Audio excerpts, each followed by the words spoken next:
and we'll move through them as quickly as we can. We have 14 items proposed for vote only. We'll take them in the order that they're seen. Could you read the roll? Great. Madam Chair. Here. Senator Anderson. Here. Senator Bell. Here. So we're all here. The first 5 votes are related to the judicial branch. The first issue is trial court funding and the trial court trust fund revenue shortfall.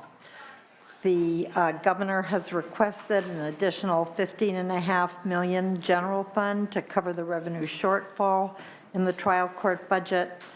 And the motion would be to approve the request by the administration and add an additional $10 million from the general fund to fund 6 additional trial court positions. So moved. Moved. Please read the roll. Madam Chair. Aye. Senator Anderson. Aye. Senator Bell. Aye. Okay, that motion passes. The dependency council funding, something we've heard a lot about in recent years. This issue was discussed fairly extensively in subcommittee several times.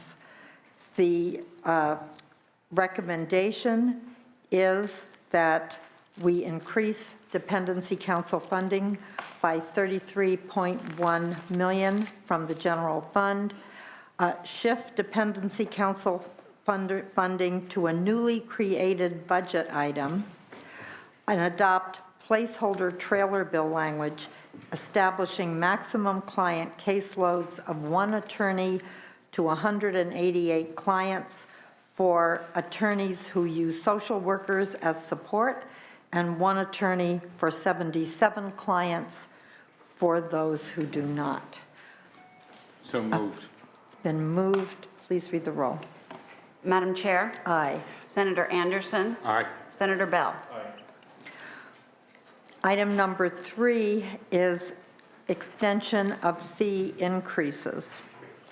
The governor's budget proposed the adoption of trailer bill language removing the sunset date for many fines and fees.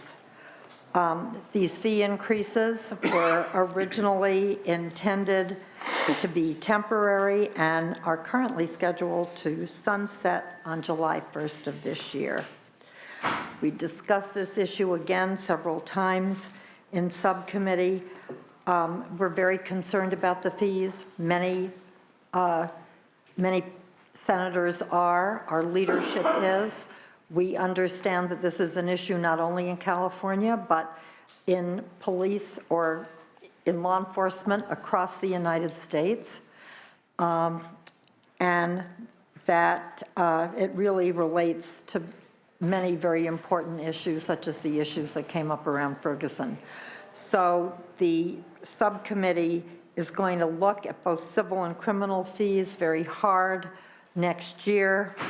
In the meantime, the recommendation is to adopt as placeholder draft trailer bill legislation extending the sunset to July 1st, 2018. Is there a motion? It's been moved. Madam Chair. Aye. Senator Anderson. No. Senator Bell. Aye. Okay, that allocation passes. Number 4 is the finance letter regarding a telecommunications network. This recommendation is to approve the governor's spring finance letter request. So moved. Please read the roll.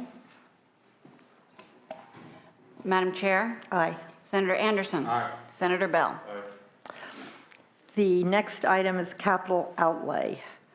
The governor's budget and the April 1st finance letters request almost $131 million for immediate and critical needs in the court system. 86.6 from the Public Buildings Construction Fund and $68 million in appropriations for local trial court capital outlay projects.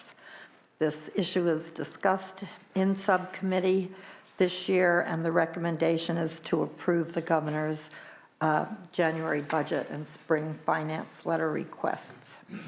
Been moved. Madam Chair, Aye.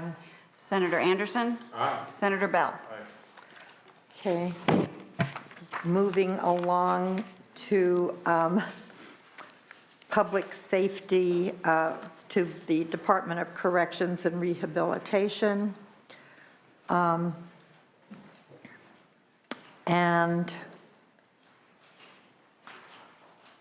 where's issue 6?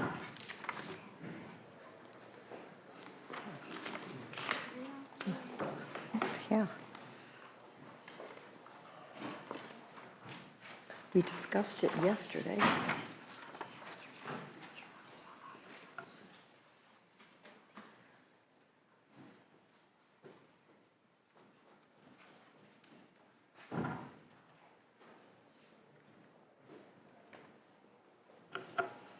Okay, we're going to move actually to issue number 7, the juvenile population adjustment.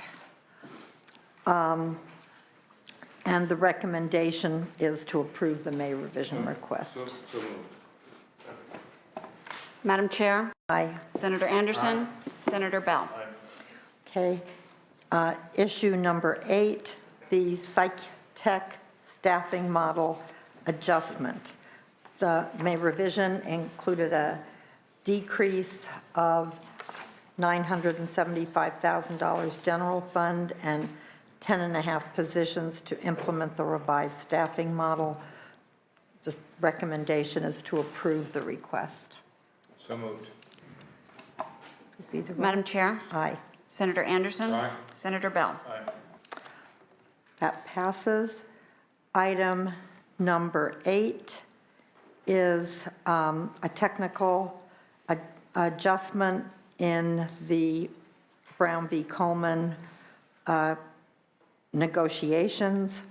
The revision includes a decrease of $3.5 million general fund and 30 positions to reflect updated costs for the governor's January budget proposal.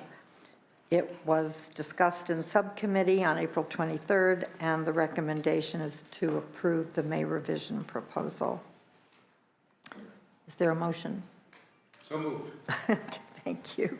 Madam Chair, Aye. Senator Anderson. Senator Bell. Okay.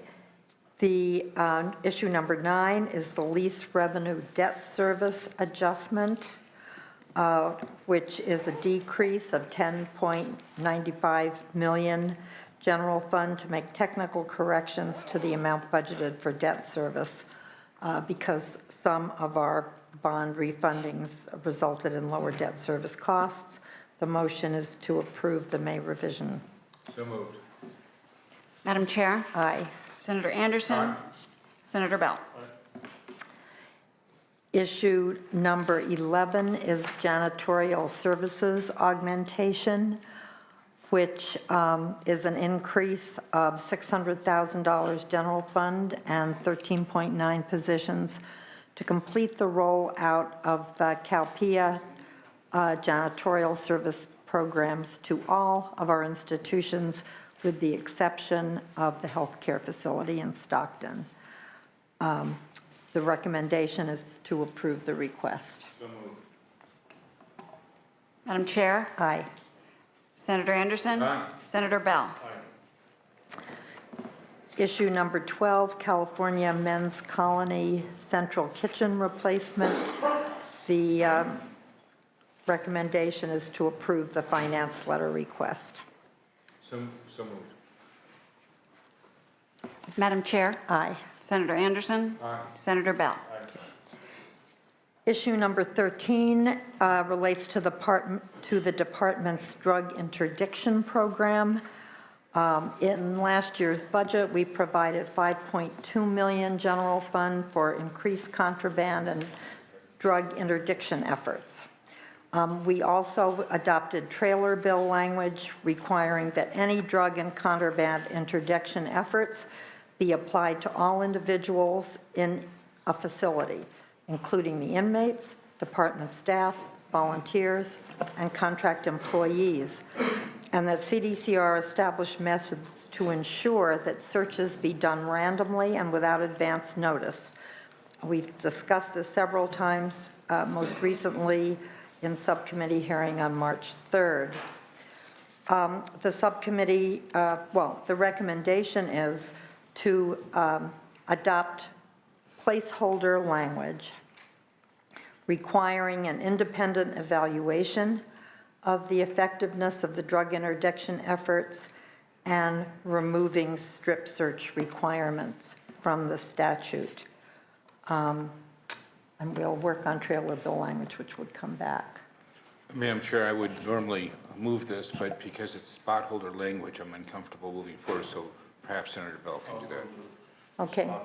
It's placeholder language, and we'll bring the final language back to the subcommittee. Thank you, Senator Bell. Madam Chair? Aye. Senator Anderson? No. Senator Bell? Okay, and our last item is,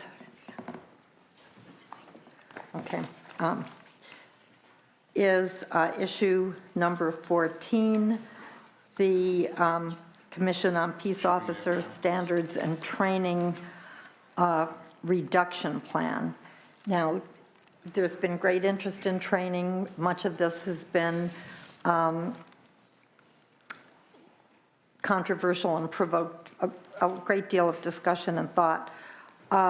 Rather than eliminating the 32 post positions as proposed in the governor's January budget, the May revision requests a $5.2 million reduction, which reduces administrative costs, increases the reduction of non-mandated training courses by $1.9 million, and continues the suspension of reimbursements for local law enforcement to backfill officers as they're participating in training. This is a continuation of existing reductions and shouldn't further impact current training services offered. We've discussed this, and again, I think there's great interest in looking at training next year, and actually possibly this year with some additional changes. But for right now, the recommendation is to approve the May revision request. So moved. Madam Chair? Aye. Senator Anderson? Aye. Senator Bell? Okay, we can go back to item number 6 now, which relates to public safety realignment and enhancing the law enforcement activities growth special account. The governor's budget proposed trailer bill language deleting the requirement that funds in this account be distributed on August 25th of each fiscal year. Additionally, the proposal amends language to specify that each growth allocation from the special account shall use the same allocation schedules calculated for base allocations for the same fiscal year for which growth is attributed. The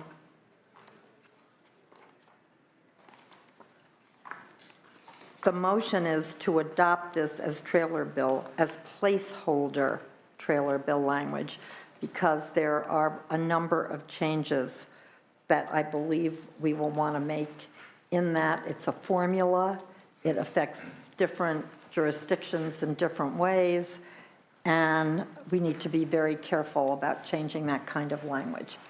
So is there a motion to approve So as moved. placeholder trailer bill language? Thank you. Madam Chair? Aye. Senator Anderson? Aye. Senator Bell? Okay. Thank you. This completes the items for vote only. Now we'll go back to our usual format and hear from the department, finance, LAO, and the public on the remaining items. The first issue is the population update overview. As you know, the May revision includes a decrease of $21.3 million and $108.5 million in the budget year for costs related to adult inmate and parole population changes. Department. Good morning, Madam Chair, members. Jason Lopez, Deputy Director for the department, Deputy Director of Fiscal Services for the department. Issue number one involves a decrease in the average daily population of our adult inmates by about 5,100 for 15-16 versus our fall projections.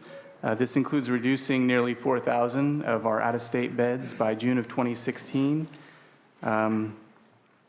Resulting in budget year savings of a little over $73 million.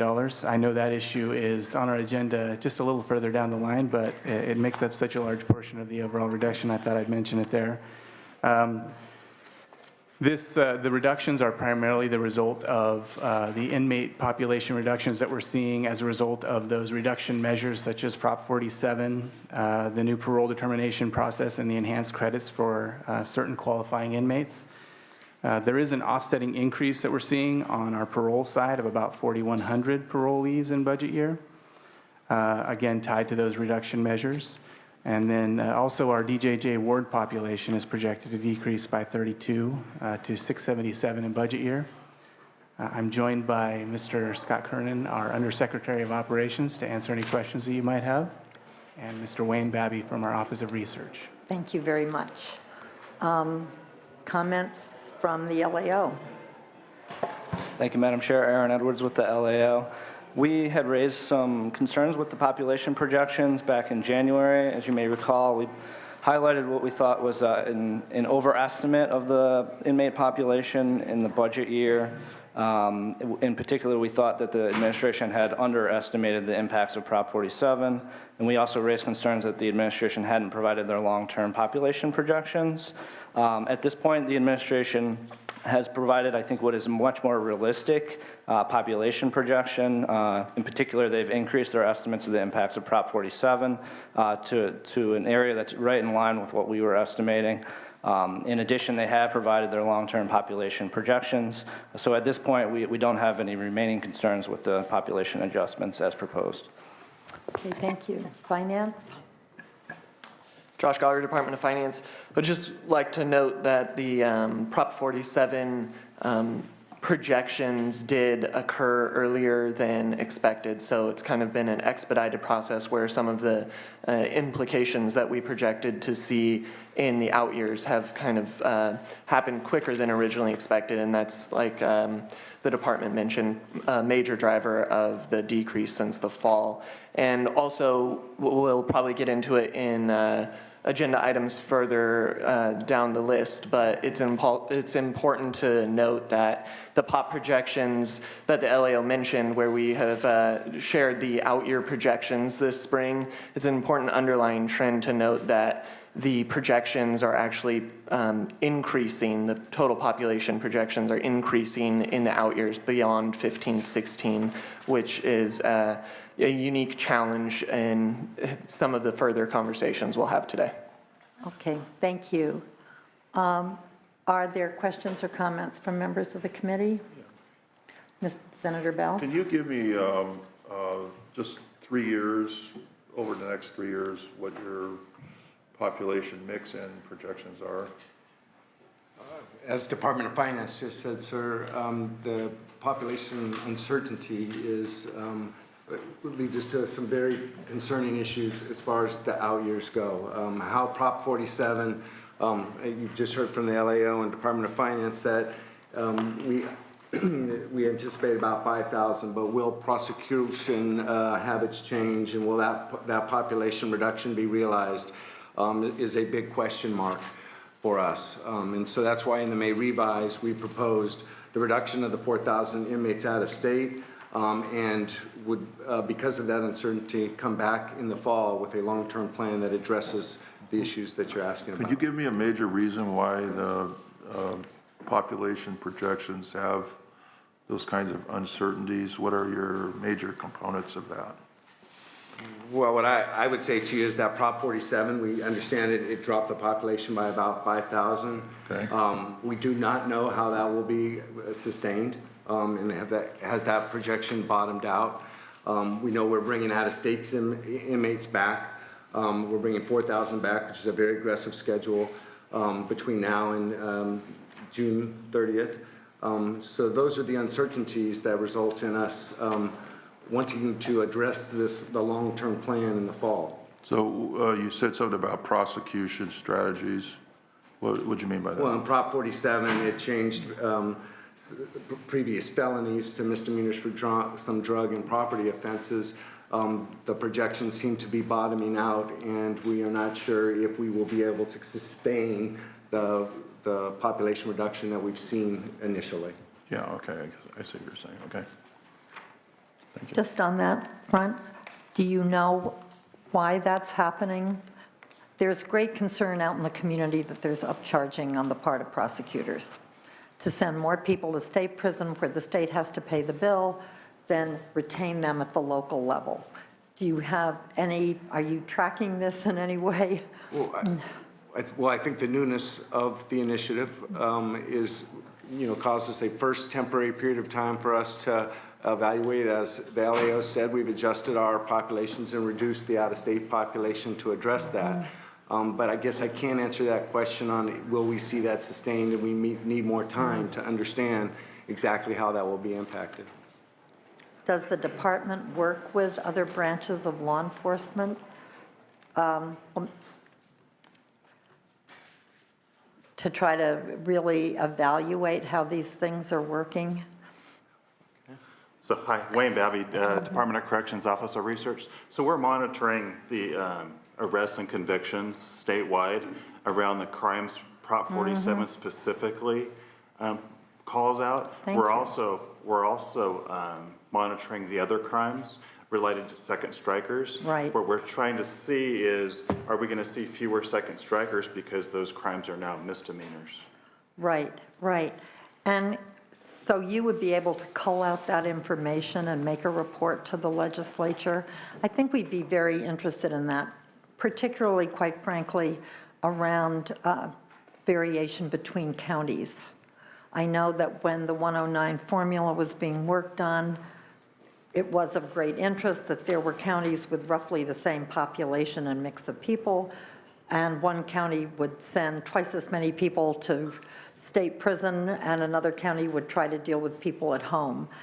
And, I think in terms of having good incentives and good public policies, we're really going to need to have you be able to fill us in on some of that information. So that's something we're planning on doing anyway as Great. part of our future outcome evaluation studies, as well as our POP projection, is to really almost compartmentalize Prop 47 to be able to look at the impacts of just that.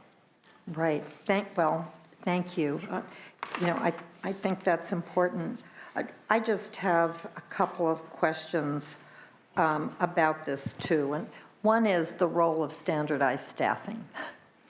At the time we did it, it seemed like a really good idea. And to really make things applicable across the board and keep people employed in spite of small variations in the population. But it's interesting now that it does seem to say that even as the prison population goes down, the staffing has to remain the same. And that leads to the conclusion that the only way to actually save money in the prison system is to close one or more institutions, as they have done in other states. So I just wondered if you had any comment on that, how you see standardized staffing actually limiting the flexibility of the department to result to changing conditions. Well, from my perspective, the standardized staffing took an antiquated system that permitted the department through a variety of ways to get additional staffing. And in standardized staffing, it was efficiencies achieved by identifying a specific amount of staff for a specific building. So I think you're right. As long as that building is up, there's a specific amount of staff for those functions. But on the other hand, it's a much more efficient system than it was previously. So what happens if we actually can lower the population so that an institution that had 2,500 inmates now has 1,000? You'd still have to keep the same level of staffing. Well, if it's that extreme of a reduction, I would say no. As we close buildings, we'd be able to draw down the staff. Where it becomes less of a issue is when you still have all of the buildings filled but only partially filled, and then we would have a certain complement of staff to address that inmate population. So since standardized staffing was part of the blueprint that the department, that we all adopted I guess it was 3 years ago now. It was a 5-year blueprint meant to bring the population down and bring costs down. How are you projecting population decreases to be handled? Would you focus them in one place? Or do you see every institution becoming smaller, but the same number of staff being there? Well, as I stated in my opening comments, the department and the administration would like to come forward in the fall with a long-term plan, and that long-term plan will address CDCR's growing pop trends, housing limitations, and rehabilitation goals, use of in-state and out-of-state beds, and the leasing of the California City facility, permanent solution for CRC, a durable solution to stay below the 137.5 and avoid court-required releases, and a durable solution to stay below that 137.5 and the impact on fire camps. So we will address those issues in the fall, in addition to the 4,000 bed reduction that we're proposing in the May revise. So you would propose basically to have a proposal to bring to the legislature in January? Yes, ma'am. Okay, so are there comments from the public on this item? No. Yeah. And so the motion would be on item number 1 to approve the May revision population adjustments. Senator Anderson? I haven't. I'd be happy to make the motion, though. Thank you. Oh, are there any comments from the public on this? Okay, seeing and hearing none, there's a motion to approve. Madam Chair, Aye. Senator Anderson, Aye. Senator Bell. Okay, that motion has enough votes. We can hold the roll open for Senator Bell. So the second issue, again, relates to this. It's the standardized staffing housing unit conversion. Department? Thank you. And on a related note, the department... On a very related note. The department's Division of Adult Institutions requests a reduction of nearly $9.7 million general fund and about 76.5 positions to reflect staffing changes consistent with standardized staffing models resulting from housing or mission changes at various institutions. Reductions involve primarily custody staff. I am still joined by Mr. Kernan, who is happy to answer any questions the committee might have. Thank you. Any comments from the LAO? Comments from Finance? We'd just like to note that this adjustment does include some of the topics we previously discussed in the previous item. I think it's important to note that there are breaking points in standardized staffing. It was designed, from a low percentage to a high percentage, but there are breaking points, and when certain housing units fall below that breaking point, we do make adjustments. So not only does this issue include certain yard conversions or housing unit conversions, it does include breaking points for issues such as the use of segregated housing. So a significant component of this reduction is tied to the reduced use of segregated housing units. And so we saw in the Coleman proposal from the fall included roughly 50 position reduction tied to the planned reduced usage. And this adjustment here builds upon that, and I believe nearly doubles the original planned reduction. Thank you. Are there any comments from the public on this item? Seeing and hearing none, questions or comments or a motion? I'd be happy to make a motion. The motion is to approve the May revision request. Madam Chair, Aye. Senator Anderson, Aye. Senator Bell. Okay. Item number 3 is the out-of-state contract bids. No, Okay. I touched just briefly on this when we Yeah. were discussing issue they're number all 1. related. Some table. So we do request a reduction of more than $73 million tied to the 4,000 bed takedown for our out-of-state contracts. This includes closing 2 facilities by June of 2016.